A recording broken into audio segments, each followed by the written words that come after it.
वो कहावत तो सुनी है ना आपने, मान न मान मैं तेरा मेहमान। बस कुछ वैसा ही हाल अमेरिका के राष्ट्रपति डोनाल्ड ट्रंप का इस वक्त है, जो जबरदस्ती भारत पाकिस्तान के तनाव में कूदने की कोशिश कर रहे हैं। ये तस्वीर आपको दिखाते हैं, जो आपको याद भी होगी, ज्यादा पुरानी बात नहीं है।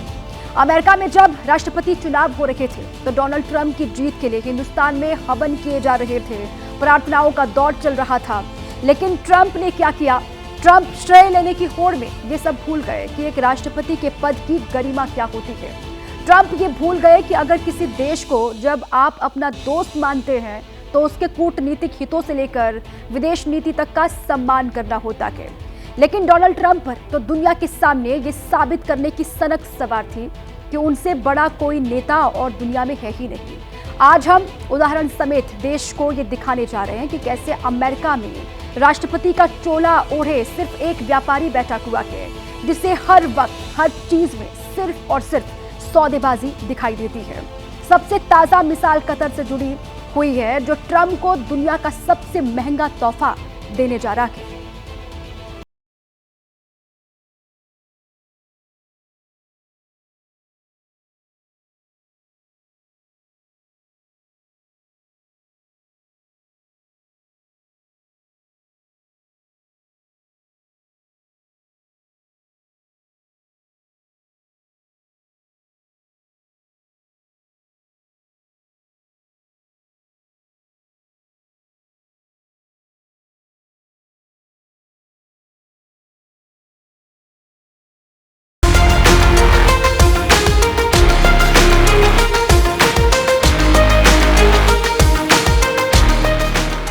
ये अमेरिकी राष्ट्रपति को मिलने वाला सबसे महंगा विदेशी तोहफा होगा, जिसमें बेडरूम से लेकर कॉन्फ्रेंस रूम और डाइनिंग एरिया से लेकर लाउंज तक की सुविधा होगी।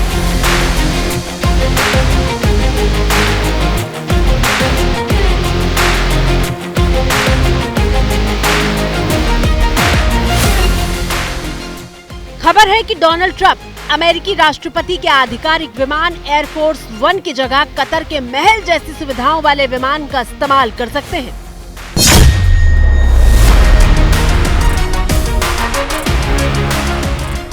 हालांकि अमेरिका से सिक्योरिटी क्लियरेंस मिलने में देर लग सकती है, लेकिन ट्रंप को मिलने जा रहे 3400 करोड़ रुपए के इस तोहफे पर विवाद शुरू हो गया है।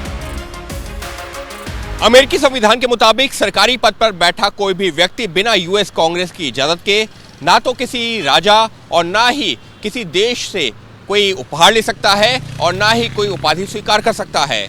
ऐसे में कतर से मिले इस तोहफे पर अमेरिकी डेमोक्रेटिक सांसदों ने आपत्ति दर्ज करवा दी है।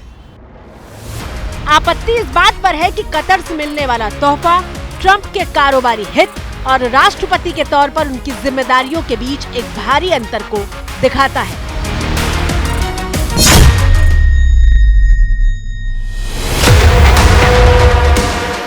लेकिन ट्रंप की सेहत पर ना तो आपत्तियों का फर्क पड़ता है और ना ही इस बात का कि उनके देश का संविधान उन्हें इस बात की इजाजत देता भी है या नहीं। उल्टा ट्रंप कहते हैं कि मैं मूर्ख नहीं हूं कि फ्री की चीज छोड़ दूं। So I think it's a great gesture from Qatar. I appreciate it very much. I would never be one to turn down that kind of an offer. I mean, I could be a stupid person and say, no, we don't want a free, very expensive airplane. Qatar से मिलने वाले इस तोहफे का किस्सा हमने आपको इसलिए सुनाया ताकि ये समझा जा सके कि राष्ट्रपति की कुर्सी पर बैठे ट्रंप को सिर्फ और सिर्फ कारोबार समझ में आता है। उनके लिए सौदेबाजी से ही विदेश नीति शुरू होती है और सौदेबाजी पर ही खत्म। We helped a lot, and we helped also with trade. I said, come on, we're going to do a lot of trade with you guys.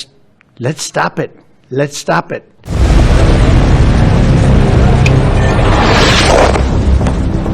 हर चीज में व्यापार खोजने वाले डोनाल्ड ट्रंप ने भारत पाकिस्तान के बीच चल रहे तनाव में भी अवसर खोजा। भाईजान नूर खान बेस में आगे गिरा है।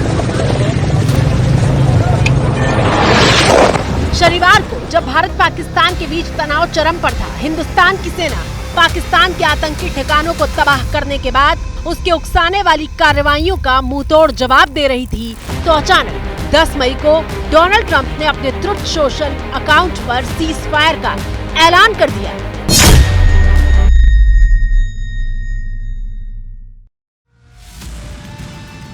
अमेरिका की मध्यस्थता में एक लंबी रात की बातचीत के बाद मुझे यह घोषणा करते हुए खुशी हो रही है कि भारत और पाकिस्तान पूर्ण और तत्काल युद्ध विराम पर सहमत हो गए हैं। दोनों देशों को सामान्य बुद्धि और महान बुद्धिमत्ता का उपयोग करने के लिए बधाई। इस मामले पर आपके ध्यान के लिए धन्यवाद।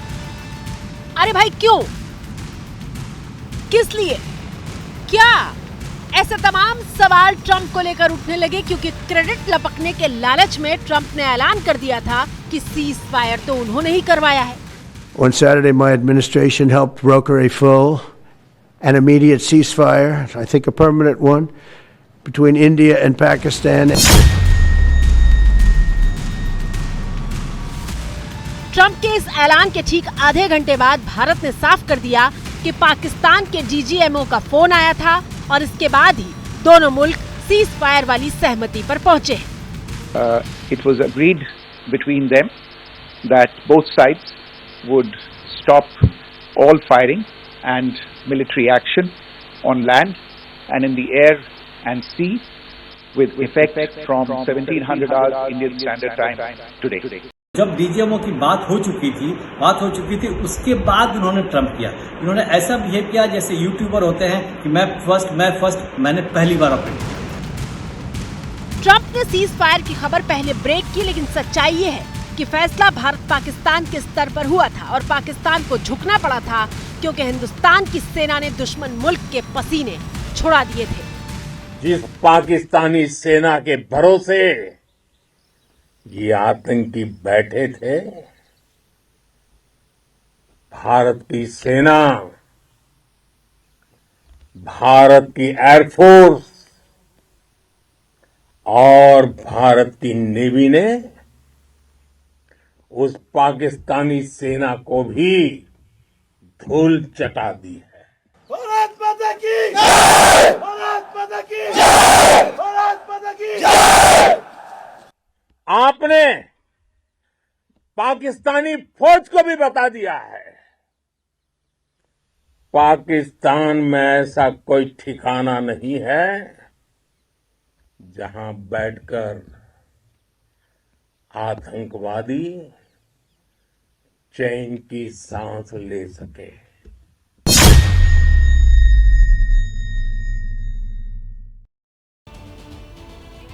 अब सवाल यह है कि डोनाल्ड ट्रंप इतने उतावले क्यों हैं? भारत पाकिस्तान के बीच सीज फायर हुआ है, ये बात सबसे पहले बताने के लिए वो क्यों कूदे?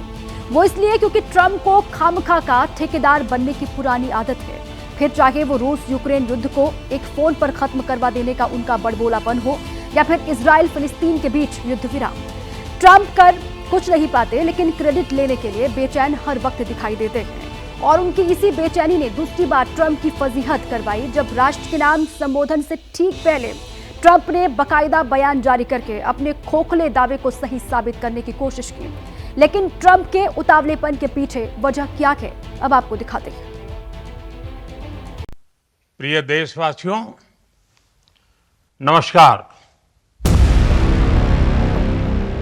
भारत पाकिस्तान के बीच तनाव को लेकर प्रधानमंत्री नरेंद्र मोदी सोमवार को रात 8 बजे देश के नाम संबोधन करने वाले थे, लेकिन संबोधन शुरू होता उसके ठीक आधे घंटे पहले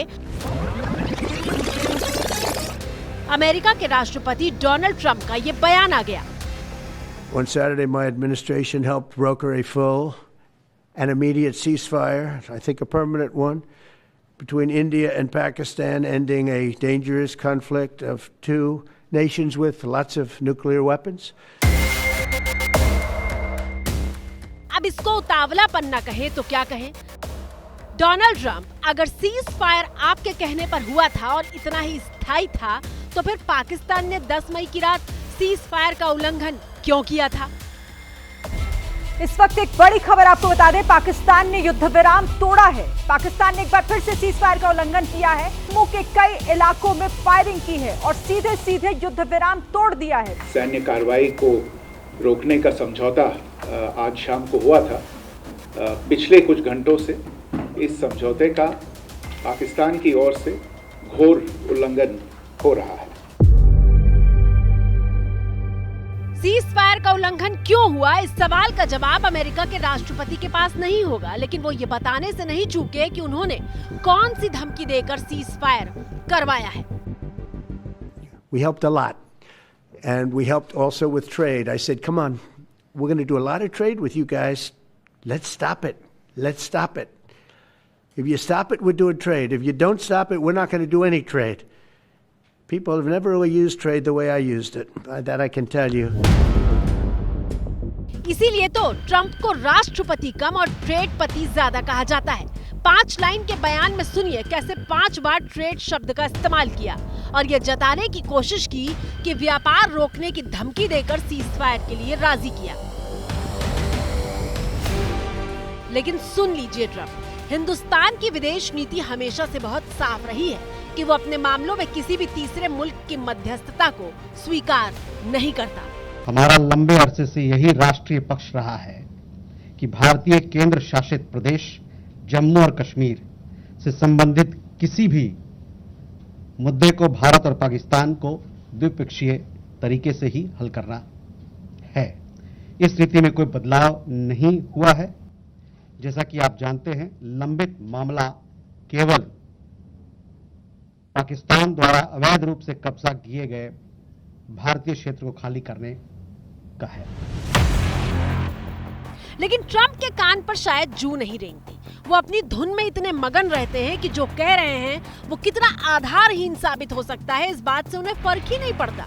मिसाल के तौर पर रूस और यूक्रेन के युद्ध को लेकर किया दावा ही सुन लीजिए। If I were president, and I say this, I will end that war in one day. It'll take 24 hours. I know Zelensky well. I know Putin well. I would get that ended in a period of 24. You can break that deal. 100%. It would be easy. बात तो कर रहे थे कि 24 घंटे में रुकवा देंगे, लेकिन हुआ क्या? पूरी दुनिया ने देखा कि यूक्रेन के राष्ट्रपति जेलेंस्की ने कैसे ट्रंप की शर्तों को मानने से साफ इनकार कर दिया था और ट्रंप का ठेकेदार बनने वाला चरित्र विश्व के सामने एक्सपोज हो गया था। Running low on soldiers, it would be a damn good thing. And then you tell us, I don't want a ceasefire. I don't want a ceasefire. I want to go, and I wanted this. You think that if you will speak very loudly about the war, He's not speaking loudly.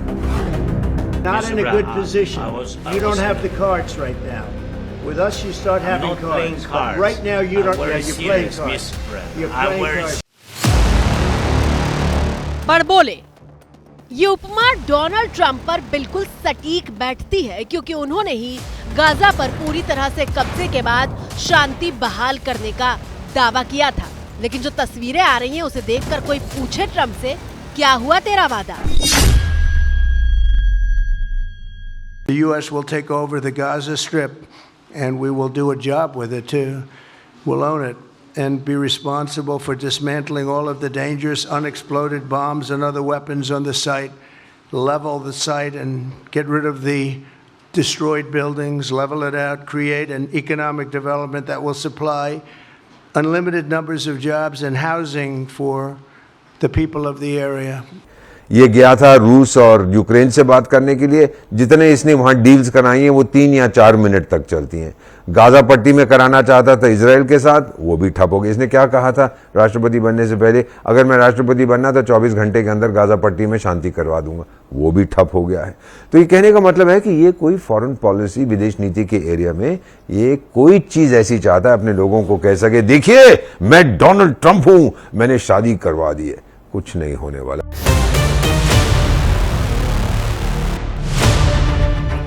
ठीक इसी तरह जब जब कश्मीर का नाम आता है, Trump खामखा के ठेकेदार बनकर खड़े हो जाते हैं। There have been tensions on that border for 1,500 years. मन में सवाल आता है कि तथ्यात्मक रूप से किसी मुल्क का राष्ट्रपति इतना गलत कैसे हो सकता है, लेकिन ओवर कॉन्फिडेंस ऐसा है कि ट्रंप कहीं भी कुछ भी कह जाते हैं। डोनाल्ड ट्रंप, आपको हम याद दिला दें कि 1947 से पहले तक दुनिया के नक्शे पर पाकिस्तान का नामो निशान तक नहीं था। कश्मीर समस्या का जन्म भारत के बंटवारे के साथ हुआ और अब इसे ट्रंप की बेतुकी बयानबाजी ना कहें तो क्या कहें कि वो इस समस्या को 1500 साल पुराना बता रहे हैं। देख टाइगर, तू कहता है 1000 साल से या 1500 साल से या 5000 साल से ये जंग चल रही है। यार तेरे देश की जो पूरी उम्र है ना यूनाइटेड स्टेट्स की, वो 250 या 270 साल की है। तू चुप कर जा यार, मत बोला कर, तुझे कुछ पता तो है नहीं यहाँ पर क्या होता है। बाकी अगर कोई किताब चाहिए या मुझसे सीखना चाहते, मैं तो आपसे मिला हुआ हूँ, आपकी बहुत इज्जत करता हूँ, लेकिन इन मामलों में आपकी मेहरबानी होगी, आप मध्यस्थता करने की कोशिश ना करें। दरअसल डोनाल्ड ट्रंप को जहां भी आर्थिक फायदा दिखता है वहां वो अपने स्टैंड से लेकर अपनी सोच से भी समझौता करने में देर नहीं लगाते, और जब नुकसान होता दिखता है तो फौरन पलटी भी मार लेते हैं। एक कारोबारी ही ऐसा कर सकता है, वरना आप बताइए कि ऐसा कोई राष्ट्रपति कैसे करे, क्योंकि राष्ट्रपति के ऊपर कई नैतिक जिम्मेदारियां होती हैं, देश के प्रति जवाबदेही होती है, लेकिन ट्रंप इन सब बातों से खुद को अलग कर देते हैं। वरना बताइए कि जिस चीन के खिलाफ टैरिफ वॉर छेड़ रखा है उस पर 90 दिन का अचानक विराम लगा दिया। स्विट्जरलैंड में चीन और अमेरिका के बीच व्यापार युद्ध को लेकर बात हुई और फिर ट्रंप ने 90 दिनों के लिए चीन के खिलाफ टैरिफ वॉर पर विराम लगा दिया। ये इस बात का सबूत है कि ट्रंप अपनी ही कही बात पर टिकते नहीं, वरना भारत और अमेरिका की दोस्ती को बताने के लिए ट्रंप ने कहाँ कोई कसर छोड़ी थी। It's really an honor to see you, and you have been my friend for a long time. He's doing a great job in India. Everybody talks about it. He's doing a really fantastic job, a great leader.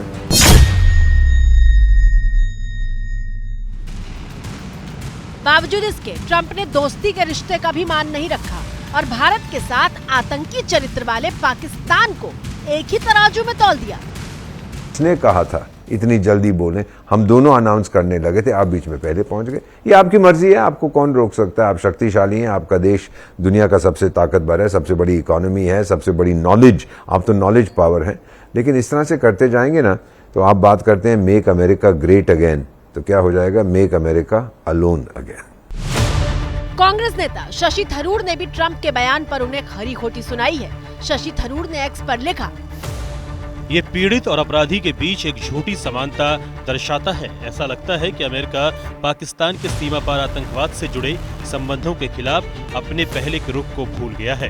Bharat ने कभी भी पाकिस्तान के साथ अपनी समस्याओं पर किसी विदेशी देश की मध्यस्थता नहीं चाही है और ना ही चाहेगा। हमने देखी है डोनाल्ड ट्रंप आपकी हकीकत, लेकिन दिल के खुश रखने को गालिब, ये ख्याल अच्छा है।